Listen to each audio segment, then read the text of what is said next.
Number 4 مسواک کرنا، اگر مسواک نہ ہو تو انگلیوں سے دانت صاف کرنا۔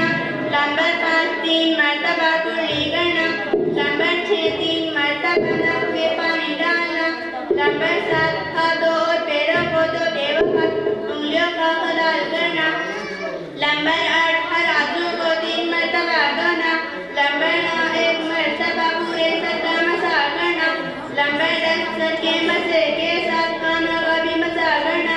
نمبر 11 ہر عضو کو پیدل پہ دھونا، ایک عضو کے بعد دوسری عضو کو فوراً دھو لینا۔ نمبر 12 ترتیب و وضو کرنا۔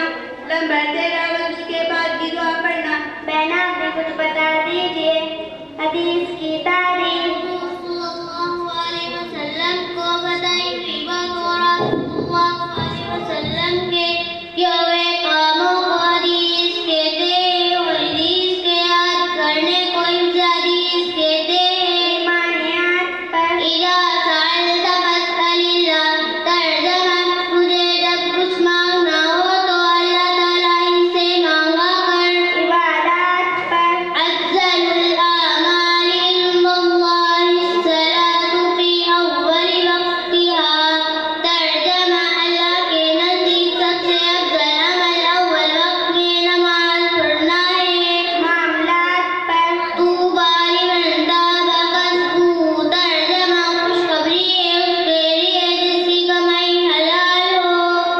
معاشرت پر إذا دخلتم بيتا فسلموا على أهله، ترجمہ جب تم گھر میں داخل ہو تو گھر والوں کو سلام کرو۔ اخلاقیات پر لا يدخل الجنة نمام، ترجمہ چغل خور جنت میں داخل نہیں ہوگا۔ بہن آپ نے کچھ بتا دیجیے مسجد سے نکلنے کی سنتیں۔ مسجد سے نکلنے کی سنتیں 5 ہیں۔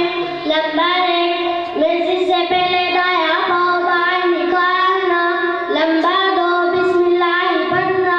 نمبر 3 درود شریف الصلاۃ والسلام علی رسول اللہ پڑھنا۔